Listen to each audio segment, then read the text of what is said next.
21장. 다윗의 시대에 해를 거듭하여 3년 기근이 있으므로 다윗이 여호와 앞에 간구하며 여호와께서 이르시되 이는 사울과 피를 흘린 그의 집으로 말미암음이니 그가 기브온 사람을 죽였음이니라 하시니라. 기브온 사람은 이스라엘 족속이 아니요 그들은 아모리 사람 중에서 남은 자라. 이스라엘 족속들이 전에 그들에게 맹세하였거늘 사울이 이스라엘과 유다 족속을 위하여 열심히 있으므로 그들을 죽이고자 하였더라.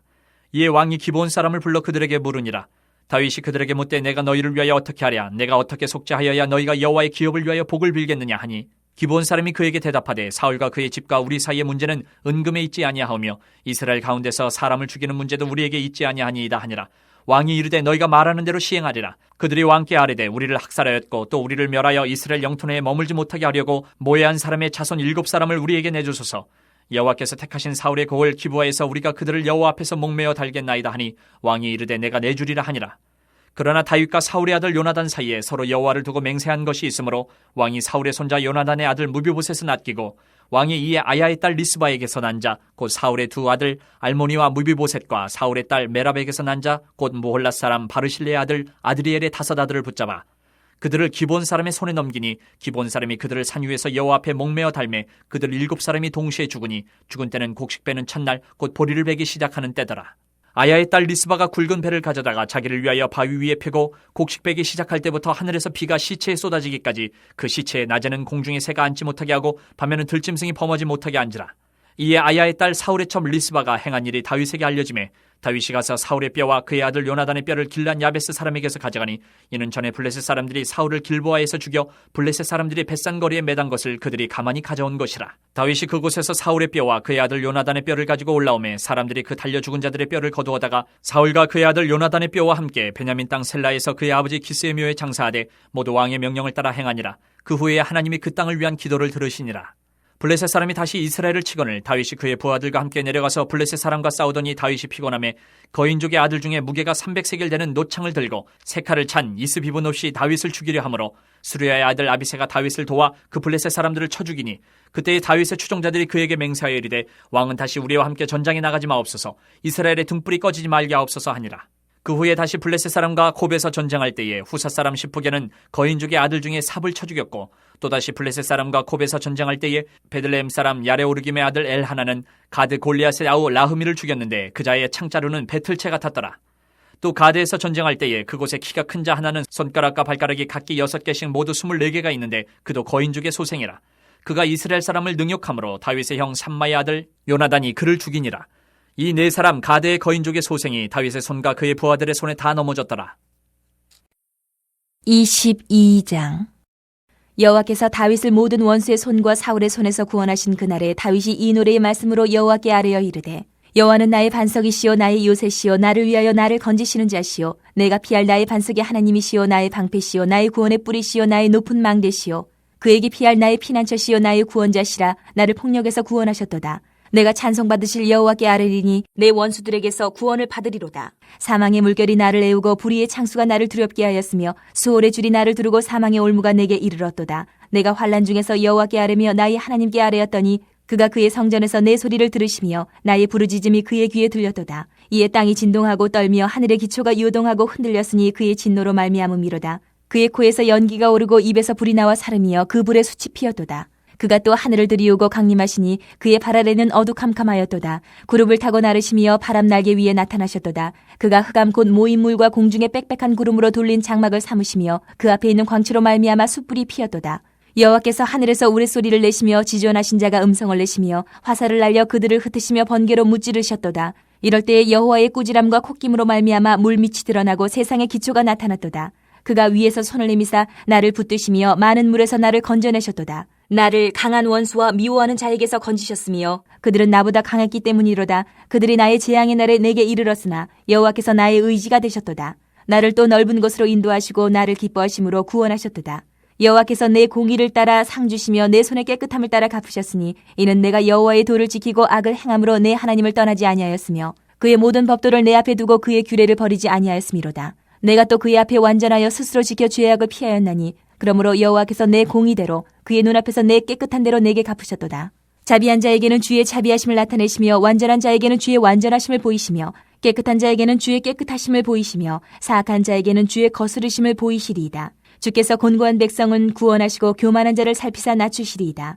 여호와여, 주는 나의 등불이시니 여호와께서 나의 어둠을 밝히시리이다. 내가 주를 의뢰하고 적진으로 달리며 내 하나님을 의지하고 성벽을 뛰어넘나이다. 하나님의 도는 완전하고 여호와의 말씀은 진실하니 그는 자기에게 피하는 모든 자에게 방패시로다. 여호와 외에 누가 하나님이며 우리 하나님 외에 누가 반석이냐. 하나님은 나의 견고한 요새시며 나를 안전한 곳으로 인도하시며 나의 발로 암사슴 발같게 하시며 나를 나의 높은 곳에 세우시며 내 손을 가르쳐 싸우게 하시니 내 팔이 놋화를 당기도다. 주께서 또 주의 구원의 방패를 내게 주시며 주의 온유함이 나를 크게 하셨나이다. 내 걸음을 넓게 하셨고 내 발이 미끄러지지 아니하게 하셨나이다. 내가 내 원수를 뒤쫓아 멸하여 싸우며 그들을 무찌르기 전에는 돌이키지 아니하였나이다.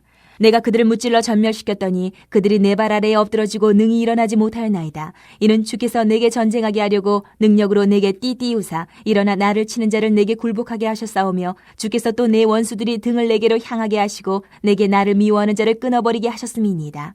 그들이 도움을 구해도 구원할 자가 없었고 여호와께 부르짖어도 대답하지 아니하셨나이다. 내가 그들을 땅에 티끌같이 부스러뜨리고 거리에 진흙같이 밟아 헤쳤나이다. 주께서 또 나를 내 백성의 다툼에서 건지시고 나를 보전하사 모든 민족의 으뜸으로 삼으셨으니 내가 알지 못하는 백성이 나를 섬기리이다. 이방인들이 내게 굴복하며 그들이 내 소문을 귀로 듣고 곧 내게 순복하리로다. 이방인들이 쇠약하여 그들의 견고한 곳에서 떨며 나오리로다. 여호와의 사심을 두고 나의 반석을 찬송하며 내 구원의 반석이신 하나님을 높일지로다. 이 하나님이 나를 위하여 보복하시고 민족들이 내게 복종하게 하시며 나를 원수들에게서 이끌어내시며 나를 대적하는 자 위에 나를 높이시고 나를 강포한 자에게서 건지시는도다. 이러므로 여호와여, 내가 모든 민족 중에서 주께 감사하며 주의 이름을 찬양하리이다. 여호와께서 그의 왕에게 큰 구원을 주시며 기름 부음 받은 자에게 인자를 베푸시며 영원하도록 다윗과 그 후손에게로다 하였더라.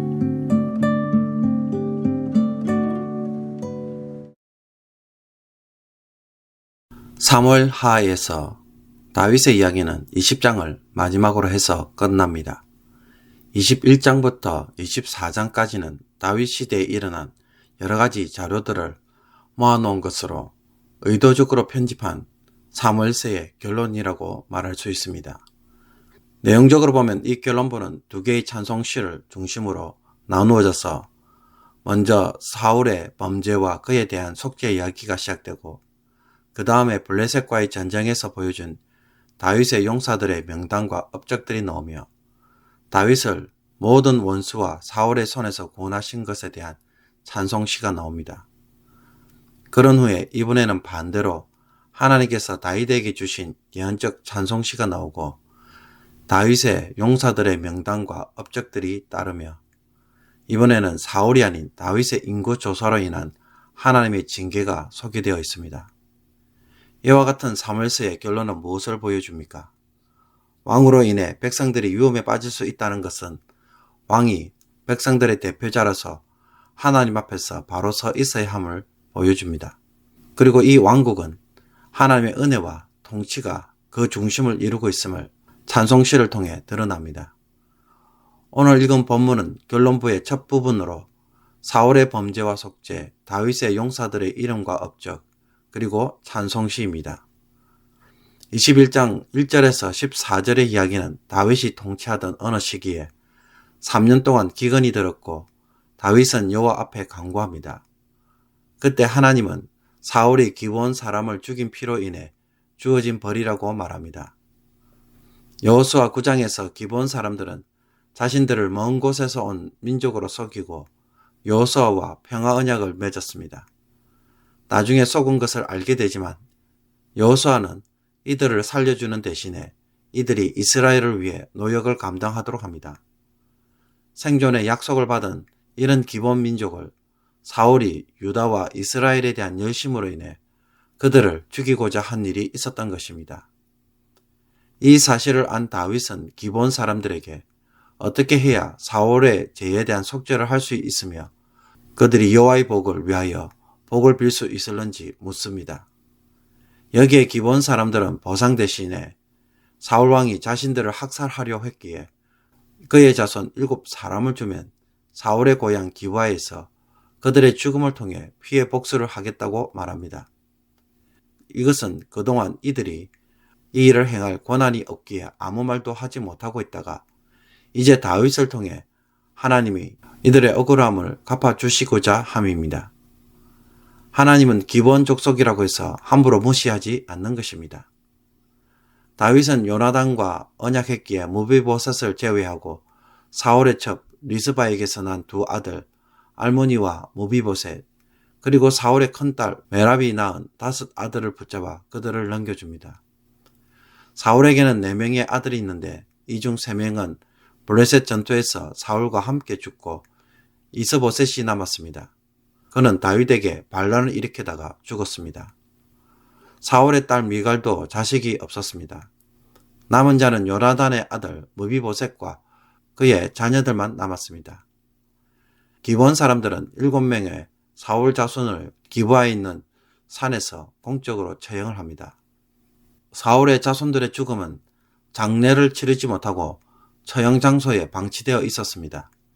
이에 아야의 딸 리스바는 굵은 배를 가져와 바위에 펴놓고 새나 짐승들이 시체를 뜯어먹지 않도록 밤낮으로 보리를 베기 시작한 사흘부터 우기가 시작되는 겨울, 즉 10월 중순까지 오랫동안 시체를 보호하였습니다.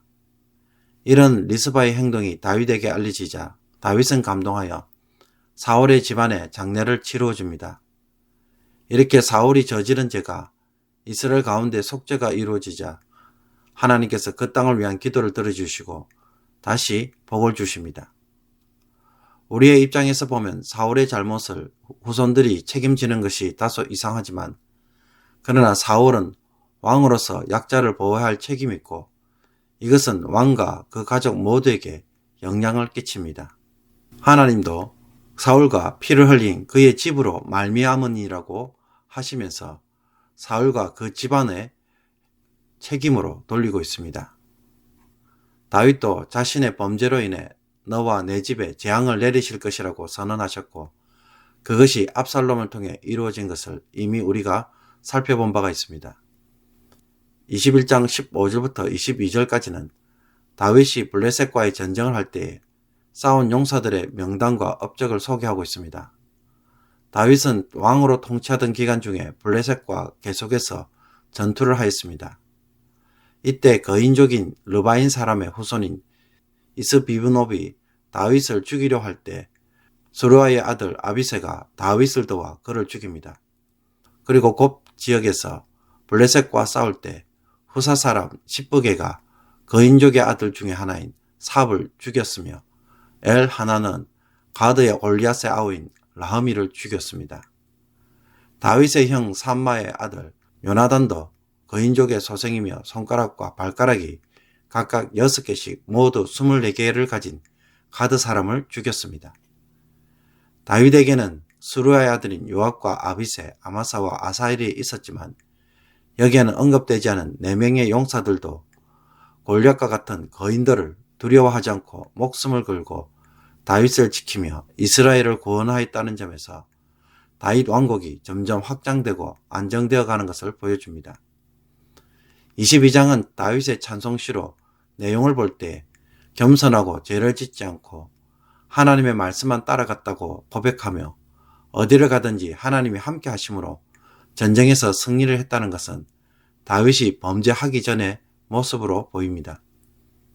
이 시는 크게 3부분으로 나누어집니다. 1절에서 20절까지는 환란에 빠진 자신을 위해 나타나셔서 구원해 주시는 하나님에 대하여 찬송하는 내용으로 이루어져 있습니다. 하나님께서 자신을 구원하셨다는 사실을 선언하며 하나님을 자신의 보호자로 고백하고 여호와께서 폭풍과 구름과 번개를 몰고 와서 구원해 주셨다는 것입니다. 두 번째 부분인 21절에서 28절까지는 자신의 의로움과 사람의 행위대로 보호하시는 하나님을 찬양하고 있습니다. 하나님이 이처럼 자신을 구원하신 이유는 자신을 기뻐하셨기 때문이라고 말하는데 그 이유는 공의를 따라 갚아주시고 자신의 손에 깨끗함을 보시고 선하게 갚아주셨다는 것입니다.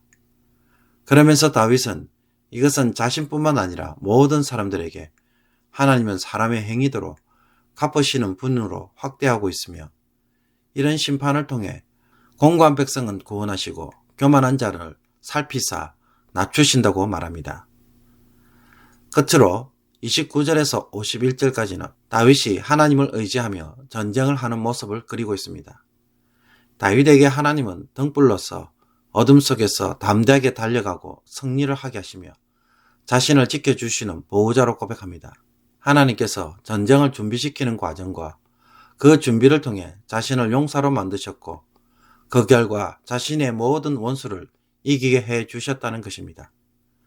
다윗은 자신의 구원의 반석이신 이런 하나님을 찬양하고 높이라고 힘껏 외칩니다. 다윗의 이 찬송시는 하나님과 동행하며 하나님의 전쟁을 치를 때 그가 경험한 것에 대하여 감사하는 시입니다. 그러므로 다윗에게 전쟁은 어떤 것이었는지 이 시를 통해 깊이 묵상하면서 하나님에 대하여 영적으로 깨어있는 것이 무엇인지 다윗을 통해 느껴보는 것은 참으로 중요할 것입니다.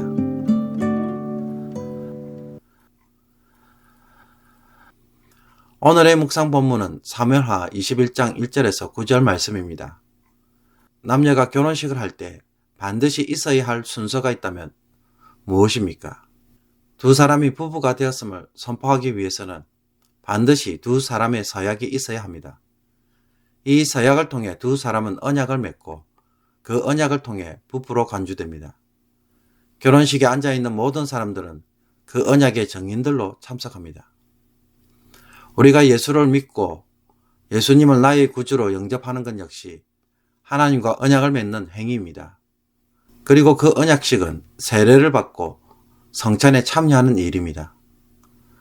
그러므로 예수님을 믿는다고 고백하는 행위는 단순히 말로 하는 고백이나 결단이 아니라 언약을 맺는 행위인 것입니다. 이스라엘과 하나님 사이에 언약을 맺을 때 가장 기본적인 공식이 무엇입니까? 여호와는 나의 하나님이 되시고 나는 하나님의 백성으로 관계를 맺는 것이 언약의 핵심입니다. 그리고 이 언약을 맺을 때는 피로 서약합니다. 즉 언약을 어기면 서로에게 죽음이 임한다는 것입니다. 그래서 언약은 피로 맺은 약속이라고 말합니다. 언약의 이른 엄격함과 진지함은 서원에서도 드러납니다. 구약의 율법에 보면 서원한 것은 반드시 갚으라고 말합니다. 왜 그럴까요? 서원 역시 언약의 형태이고 이 언약은 반드시 지켜야 하기 때문입니다. 다윗이 통치하던 어떤 한 시기에 3년 연속 기근이 들자 다윗이 기근 문제를 해결해 줄 것을 하나님께 기도합니다. 그때 하나님은 사울과 피를 흘린 그의 집으로 말미암으니 그가 기브온 사람을 죽였음이니라고 말합니다. 여호수아가 가나안을 정복하려고 할 때 기브온 사람들은 자신들을 먼 곳에서 온 민족으로 속이고 이스라엘과 화평 언약을 맺은 사람들입니다. 나중에 속은 것을 안 여호수아는 이들을 살려주는 대신에 이스라엘을 위해 종이 되어 나무를 패며 물을 깃는 자가 되게 합니다. 이스라엘 안에서 이스라엘 백성처럼 살 수 있도록 생존의 약속을 한 것입니다. 그런데 그들을 사울이 학살하였습니다. 기브온과 이스라엘 사이에 맺은 언약을 사울이 깨뜨린 것입니다. 그 결과 피해 복수를 할 수밖에 없기에 다윗은 기브온 사람에게 대속을 할 수 있는 방법을 묻게 되고 기브온 사람들은 사울의 자손들을 사울의 고향 기브아에서 처형하기를 원합니다. 여기에 대해 다윗은 사울의 자손들을 내어주어야 하지만 모비보셋은 뺍니다. 그 이유는 다윗과 요나단 사이에 맺은 언약 때문입니다. 너는 내가 사는 날 동안에 여호와의 인자하심을 내게 베풀어서 나를 죽지 않게 할 뿐 아니라 여호와께서 너 다윗의 대적들을 지면에서 다 끊어버리신 때에도 너는 내 인자함을 내 집에서 영원히 끊어버리지 말라. 그래서 다윗은 모비보셋을 제외한 사울의 자손, 즉 사울의 첩 리스바의 자식과 사울의 딸의 자식들을 기브온 사람에게 넘깁니다. 여기서 다윗은 언약을 지키는 자로 등장합니다. 그런데 하나님이 땅을 위한 기도, 즉 기근의 문제를 언제 해결해 주십니까? 기브온 사람들이 사울의 자손들을 죽였을 때가 아니라 다윗이 사울 가문을 위해 장례를 치루어진 후에 하나님이 들어주십니다. 피해 복수로 사울의 자손들의 시체가 새나 짐승에 방치됩니다. 저주와 형벌이기 때문입니다. 사울의 첩 리스바는 이 시체에 새나 짐승이 시체를 뜯어먹지 않도록 여름 내내 밤낮으로 지키게 되고 이것이 다윗의 귀에 들어갑니다. 다윗은 사울의 집안을 위해 장례를 치루어 주는데 길앗 야베스에 묻혀있던 요나단과 사울의 뼈를 가지고 기부하러 와서 7명의 시신과 더불어 모두 거두어 가족 모인 베냐민 땅 셀라에 있는 기스의 묘에 매장합니다. 이 역시도 다윗이 사울과 맺은 언약, 즉 그런즉 너는 내 후손을 끊지 아니하며 내 아버지의 집에서 내 이름을 멸하지 아니할 것을 이제 여호와의 이름으로 내게 맹세하라는 말을 지킨 것입니다. 사울이 언약을 깨뜨림으로 그 땅에 기근이 임하고 언약의 저주가 임하게 한 반면에 다윗은 기본 사람들과 요나단, 사울과 맺은 언약들을 지키는 자로 등장하며 그 결과 땅의 저주를 풀고 오염된 땅을 정결케 하는 역할을 감당합니다. 그러므로 본문을 묵상하다 보면 이 모든 이야기가 온통 언약적 배경 속에 있다는 것과 언약은 반드시 지켜야 한다는 것을 깨닫게 됩니다. 사실 이스라엘과 기본 족속 사이에 맺은 언약은 너무 오래되어서 모든 사람들이 다 잊고 지낼 만큼 과거의 사실입니다. 그런데도 하나님은 그것을 기억하고 계시고 사울왕과 다윗 왕으로 하여금 지킬 것을 요구합니다. 그들은 그 어떤 언약이든 언약을 지키고 수호해야 할 자들이기 때문입니다. 그렇지 않으면 자기뿐만 아니라 자기 집안의 모든 사람이 언약 파기에 따른 책임을 져야 합니다. 우리가 사람과 맺은 약속이든 하나님과 맺은 약속이든 간에 그 약속은 피로 맺은 약정처럼 자기 목숨을 두고 지켜 나가야 합니다. 이것은 단순히 약속을 지키는가 안 지키는가가 문제가 아닙니다. 언약을 지키는 행위는 신실함입니다. 신뢰의 문제이고 또 순종의 문제입니다. 신약의 용어로 표현하면 믿음의 문제입니다. 믿음의 동의어가 무엇이겠습니까? 언약에 대한 순종과 신실함이라고 말할 수 있습니다. 그렇다면 하나님과 맺은 언약 앞에 늘 신실하게 성실하고 순종의 모습으로 응답하는 내 모습이 있습니까? 그것을 우리는 무엇으로 드러내야 할까요? 아마 말씀을 읽고 순종하는 데서 우리는 그 답을 찾아야 할 것입니다. 또 부부나 혹은 자식들에게, 직장 동료들에게 나는 얼마나 약속을 잘 지키고 신실하게 지켜나가고 있습니까? 그가 믿음의 사람인지 아닌지 이런 모습 속에서 하나님이 찾겠다고 한다면 나는 어떤 사람으로 주변 사람들로부터 평가를 받을까요? 하나님은 단 한 번도 언약을 깨뜨리신 적이 없습니다. 심지어 이스라엘이 언약을 깨뜨려도 하나님은 언약을 깨뜨린 적이 없습니다. 불순종하는 자들에게 끊임없이 기회를 주시는 이유도 언약에 대한 하나님의 신실하심 때문입니다. 이런 하나님을 알고 있다면, 그 하나님의 자녀로 살아가고 있다면 그리스도인들도 세상에서 약속을 지키는 신뢰할 만한 자들이 되어야 할 것입니다. 가끔 사람들은 약속은 깨어지기 위해서 있는 것이라고 하는 말을 듣습니다. 어쩔 수 없는 사정으로 나의 필요와 욕심 때문에 약속은 항상 깨어질 위기 속에 있음을 보여줍니다. 그러나 성도는 사울이나 다윗처럼 언약을 지키는 자로 세움을 받았습니다. 깨트리면 생명을 내놓아야 한다는 것입니다. 내 주변의 사람들에게 신뢰할 수 있는 사람, 약속을 반드시 지키는 자로 얼마나 살고 있습니까? 여기에 대해 성령의 책망이나 혹은 지키도록 기억나게 하시는 것은 없습니까? 나의 문제가 약속의 불성실함 때문에 고통받고 있는 것은 아닐까요? 이 말씀을 통해 나에게 말씀하시는 성령의 음성을 기도 중에 들으실 수 있기를 원합니다. 침묵 가운데에 성령께서 반드시 지키도록 요구하시는 그 약속이 무엇인지 기도 중에 꼭 그 음성을 듣기를 원합니다. 기도드리겠습니다. 하나님과 이삭과 야곱의 하나님, 하나님은 언약을 통해 항상 자신이 누구이신지를 보여주셨고 신실하며 의지할 만한 분이심을 보여주셨습니다. 그러나 우리는 항상 언약을 깨트리고 불순종과 저주와 심판을 스스로 가져오는 일을 하였습니다. 불쌍히 여겨 주옵소서. 긍휼히 여겨 주옵소서. 다윗이 기도 중에 깨닫고 하나님의 이유를 들었던 것처럼 저희들도 성령께서 말씀하여 주셔서 어디서 잘못됐는지 속히 돌이키게 하여 주시고 신실함으로 다시 설 수 있게 하여 주옵소서. 또한 모든 이들에게 약속을 지키는 자로 살아갈 수 있게 하여 주옵소서. 이 모습 속에서 하나님과 맺은 언약에 대해 믿음을 소유한 성도가 되게 해주시고 하나님에게 증거로 보여줄 수 있는 순종의 모습을 이루어가게 하여 주옵소서.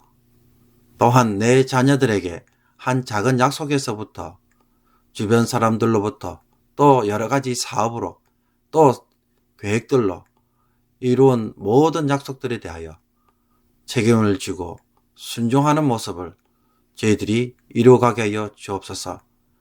하나님과 사람들로부터 신뢰할 만한 믿음의 사람들이 될 수 있도록 도와주시옵소서. 이 모든 것 예수 그리스도의 이름으로 기도하옵나이다. 아멘.